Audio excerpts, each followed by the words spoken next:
Hello everyone. आज हम JEE mains 2023 में पूछी गई प्रॉब्लम को डिस्कस करेंगे, जो कि जनवरी अटेम्प्ट में पूछी गई थी। देखिए प्रॉब्लम क्या है। इसमें बोला गया है कि if all the 6 digit number, और यहाँ पर कोई 6 डिजिट दे दी है, first digit, second, third, fourth, fifth और सिक्स्थ डिजिट विद जीरो, मतलब सारी डिजिट फर्स्ट से लेकर जो 6 डिजिट हैं उस सबकी सब क्या है, जीरो से बड़ी होनी चाहिए। Are arranged in the increasing order, उनको हमने इंक्रीजिंग ऑर्डर में अरेंज करना है, right. Then the sum of the digit in the 72nd number is, तो इनको इंक्रीजिंग ऑर्डर में मुझे अरेंज करना है। तो सबसे पहले देखिए, x1 का जो मिनिमम वैल्यू होगा वो 1 से स्टार्ट होगा, राइट। जीरो से बड़ी है तो 1 1 होगा, राइट। फिर x2 का वैल्यू 1 से बड़ा होगा, यानी कि सबसे मिनिमम वैल्यू अगर x2 की बात करें तो वो 2 होगा, राइट। यानी कि इस तरीके से जो x2 का value greater than equal to 2 होगा, x3 का value greater than equal to 3 होगा, x4 का value greater than equal to 4, x5 greater than equal to 5 और x6 greater than equal to 6 होगा। अब x6 के पास 6, 7, 8 और 9 ये चॉइसेस हैं। वैसे x5 के पास 5, 6, 7, 8 है। अब आप बोलेंगे कि 9, अगर 9 हो गया x5 तो फिर x6 के लिए कोई ऑप्शन नहीं बचेगा, राइट। तो इस तरीके से हमारे पास इसने कंडीशन दी गई है। तो इसने बोला है कि अगर 72nd जो नंबर होगा उसमें सम ऑफ डिजिट्स क्या होगा, राइट। सारी डिजिट जो होंगी उनका सम क्या होगा, राइट। तो पहले मैं ये पता कर लेता हूं कि एक्चुअल में 72nd जो रैंक होगी वो कौन से नंबर की होगी, राइट। तो टोटल 6 डिजिट का नंबर है, तो हम बना लेते हैं 1, 2, 3, 4, 5, 6, राइट। और मैं आप लोगों को एक और कॉन्सेप्ट यहाँ पे बताना चाहता हूं। अगर मेरे पास ए, बी और सी है, या फिर मैंने लेट से कोई 3 नंबर लिए 1, 2, 3, और मैंने इनको कहा कि ये इंक्रीजिंग ऑर्डर में होने चाहिए, तो इंक्रीजिंग में ऑर्डर में होने के लिए इनको केवल मैं ऐसा ही लिख सकता हूँ 1, 2, 3, राइट। मैं 1, 3, 2 नहीं लिख सकता, 2, 1, 3 नहीं लिख सकता। तो ये सारे केसेस, यानी कि इसको परम्यूट नहीं कर सकता। तो कॉन्सेप्ट यहाँ पे क्या है, जैसे मैंने 1, 3, 5 3 डिजिट ली, तो उनको मुझे 1, 3, 5 इसी ऑर्डर में रखना होगा। यानी कि मैं इसको 3 फैक्टोरियल से अरेंज नहीं कर सकता हूं। तो if order is fixed, order is fixed, then permutation is not possible, permutation is not possible, isn't possible। मतलब ये हुआ कि मैंने कोई 3 डिजिट ले ली 1, 3, 5, तो उनको मैं एक ही तरीके से अरेंज कर सकता हूँ इंक्रीजिंग ऑर्डर में, पहले 1 रखूं, फिर 3 रखूं, 5 रखूं। वैसे 1, 5, 9 ले लिया तो मतलब जैसे मैंने 9, 5, 1 लिया, तो उनको एक ही तरीके से इंक्रीजिंग ऑर्डर में अरेंज कर सकता हूँ, दैट इज 1, 9, 5, राइट। तो जब ऑर्डर फिक्स हो जाए तो मैं परमुटेशन नहीं करूंगा, ओनली मैं सिलेक्शन करूंगा। मतलब कि अगर मैंने कोई 3 लोकेशन चूज कर ली तो वहां पे 1, 3, 2 को 1, 2, 3 करके बिठाऊंगा, और इनके बीच में मैं ऑर्डरिंग पॉसिबल नहीं है, इनके बीच में मैं इनके ऑर्डर चेंज नहीं कर सकता हूँ, क्योंकि कंडीशन क्या है, इंक्रीजिंग ऑर्डर में होने चाहिए, राइट। तो देखिए फर्स्ट जो सबसे पहला नंबर होगा वो 1 से स्टार्ट होगा, राइट। तो 1 से टोटल कितने नंबर बनेंगे, देखिए, क्योंकि इनको इंक्रीजिंग ऑर्डर में लगाना है, तो इंक्रीजिंग ऑर्डर में लगाना है तो ध्यान से देखिएगा। मेरे पास लोकेशन कितनी, 1, 2, 3, 4, 5, 5 लोकेशन है। तो मैं 5 में से 5 लोग, मेरे को 6 डिजिट का बनाना, तो मैं रिमेनिंग नंबर में से 5 नंबर को चूज कर लूंगा और यहाँ पे बिठा दूंगा। क्योंकि 5 नंबर जो मैं चूज करूंगा उनको असेंडिंग ऑर्डर में एक ही तरीके से अरेंज कर सकता हूँ।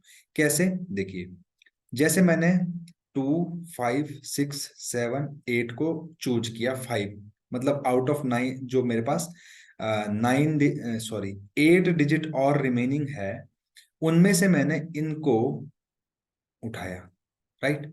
और यहाँ पर एक एक चीज और है, देखिए, x1, x2, x3, x4, x5, x6 सब एक दूसरे से स्ट्रिक्टली ग्रेटर देन है। तो स्ट्रिक्टली ग्रेटर देन का मतलब हो गया कि रिपीटिशन अलाउड नहीं है, मतलब कोई भी 2 डिजिट सेम नहीं है, नो 2 डिजिट्स आर सेम, यहां से मुझे क्या पता चला कि no two digits are same. तो इसका मतलब all are distinct, all are distinct. तो यहाँ पर कोई कंफ्यूजन नहीं है कि रिपीटिशन होगा या नहीं होगा, तो ऑल आर डिस्टिंक्ट, सबके सब डिस्टिंक्ट हो गए, राइट। तो अब देखिए, अगर मैं 2 3 2 5 6 7 8 को अगर मैंने चूज किया रिमेनिंग 9 नंबर से, तो उनको एक ही तरीके से मैं 1 के आगे अरेंज कर सकता हूँ, इसी ऑर्डर में 2 3 6 7 8 करके, राइट। मैं इसको ऐसा नहीं लिख सकता 5 2 6 7 8, क्योंकि ऐसा करने पर मेरी जो थर्ड डिजिट है वो सेकंड डिजिट से छोटी हो जाएगी, जबकि यहाँ पे लिखा गया है कि जो थर्ड डिजिट है वो सेकंड डिजिट से बड़ी होनी चाहिए। तो इस कंस्ट्रेंट को मुझे फॉलो करना है, ठीक है। आप समझ गए होंगे, बड़ी अच्छे से मैंने समझा दिया है। तो अब देखिए, मैं सिर्फ क्या करूंगा, यहाँ पे लोकेशन को चूज करूंगा। क्या करूंगा? Only I will choose the location. तो लोकेशन को चूज करते हैं, चलिए। तो लोकेशन को कैसे चूज कर सकते हैं? मेरे पास टोटल 8 डिजिट बची हुई है, कितनी? 8। तो मैं 8 में से कितना चूज करूंगा जी? 5। तो 8C5 का कैलकुलेट करेंगे, 8C5 को, तो 8C5 होता है 8 6, सॉरी 8 7 6/1 × 2 × 3। इससे इसको कैंसिल कर देंगे, 56। अब इसने बोला है कि मेरे को 72nd नंबर पे जाना है, 72वें नंबर की जो है उसकी डिजिट का सम बताना है। तो मेरे पास 1 से स्टार्ट होने वाले टोटल 56 नंबर बनने वाले हैं। तो इसका मतलब मुझे फिर वन वन से सारे बनने वाले वर्ड 56 हैं। इसका मतलब मेरे को अब 2 पे जाना पड़ेगा, क्योंकि 1 से स्टार्ट होने वाले टोटल 56 वर्ड हैं। तो मतलब जो जिस वाले नंबर की 72nd रैंक होगी, जो 72वां नंबर होगा, वो 1 से स्टार्ट नहीं हो रहा होगा। ये बात तो हमको क्लियर पता चल गई है। तो इसका मतलब वो 2 से स्टार्ट हो रहा होगा। तो चलिए 2 पे चलते हैं। अगर मैं 2 से स्टार्ट होने वाले नंबरों की लिस्ट निकालूं, तो कितने होंगे? देखिए, अगर मैंने यहाँ पे 2 लिखा, तो 1 को मैं ऑलरेडी यूज कर चुका हूं, और 1 को मैं आगे कहीं पर भी यूज नहीं कर सकता हूं। देखिए, 1 को यहाँ पे नहीं, क्योंकि 2 के आगे सब 2 से बड़े होंगे, ग्रेटर देन 2, ग्रेटर देन 2 होंगे इसके आगे। तो मैं यहाँ पर कितने मेरे पास ऑप्शन बच गए? अब 7 बच गए। 2 को मैं यहाँ पे यूज कर चुका हूँ, 1 को मैं यूज नहीं कर सकता हूँ। तो मेरे पास 7 डिजिट बची। अब मेरे पास 5 प्लेसेस बचे हुए हैं, राइट। तो मैं क्या करूंगा, अगर मैं 7 में से 5 को चूज करूंगा, 7C5, तो 7C5 का वैल्यू होता है 7 × 6/1 × 2। मैं थोड़ा शॉर्टकट लिख रहा हूँ, मतलब आप इसको कैलकुलेट कर दीजिएगा 7 फैक्टोरियल/5 फैक्टोरियल 2 फैक्टोरियल वाले फॉर्मूले से, राइट। यही आंसर आएगा, दैट इज 21। तो अगर मैं 21 इसमें ऐड करूंगा, तो मेरे पास आ रहा है 77। इसका मतलब 72 रैंक वाला वो 2 से ही स्टार्ट हो रहा होगा, राइट। तो देखिए, सबसे पहले 2 से स्टार्ट होने वाले वर्ड, तो सबसे पहले जो होगा 2 और 3 से स्टार्ट होगा वर्ड, 2 3 से, ठीक है। फिर किससे होगा? 2 4 से, फिर 2 5 से, फिर 2 6 से, फिर 2 7 से स्टार्ट होने वाले, राइट। अब आप देखेंगे 2 7 8 9, 2 7 से भी स्टार्ट नहीं हो सकता वर्ड। 2 6 होगा तो यहाँ पे 7 होगा, यहाँ पे 8 होगा, यहाँ पे 9 होगा, तब भी मेरे पास 5 डिजिट का ही नंबर बन रहा है। तो ये और ये मेरे पास पॉसिबल नहीं है, राइट।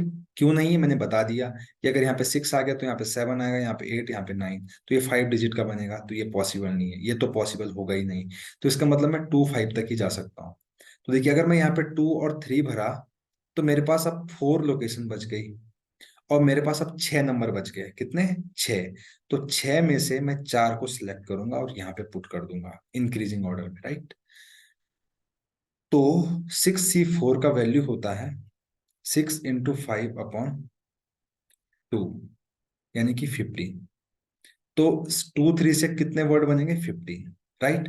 तो अगर मैं 15 ऐड करूंगा 56 में, आप देखिए 56 में अगर मैं 15 ऐड करूंगा, तो अभी भी 72 तक हम नहीं पहुंचे। 6 5 11 का एक 1 कैरी 71। अभी तक मेरे पास 71 वर्ड बचे हैं, बने हैं। 23 से। तो इसका मतलब जो नेक्स्ट नंबर होगा जिसकी मुझे जो 72nd नंबर पे आएगा वो 24 से स्टार्ट होगा। तो अगर वो 24 से स्टार्ट हो रहा है तो यहाँ पे 3 नहीं हो सकता है। कहीं आपने यहाँ पे 3 लगा दिया, 3 नहीं होगा, तो यहाँ पे वो 5 होगा, 5 होगा, यहाँ पे 6 होगा, यहाँ पे 7 होगा, यहाँ पे 8 होगा। बन गया 6 डिजिट का। अब आप बोलेंगे आपको कैसे पता, क्योंकि अगला जो नंबर होगा 2 4 5 6 7 9 होगा, राइट। तो अब यही नंबर है जिसकी रैंक क्या है, 72 है। इसी की रैंक क्या है, 72th रैंक है इस नंबर के, आप समझ गए होंगे। तो अब इसकी सारी डिजिट को हम सम कर लेते हैं, तो क्या होगा, 2 + 4 + 5 + 6 + 7 + 8, 8 7 15, 6 21, 21 और 5 26 और 4 30 और 2 32। तो इसकी सारी डिजिट का सम जो है 32 आ गया है। यही हमारा आंसर है। आई होप आपको अच्छी तरीके से समझ आ गया होगा। All the very best. अगर आपको वीडियो पसंद आए तो प्लीज सब्सक्राइब करना ना भूलें, शेयर और लाइक भी जरूर करें। Thank you very much.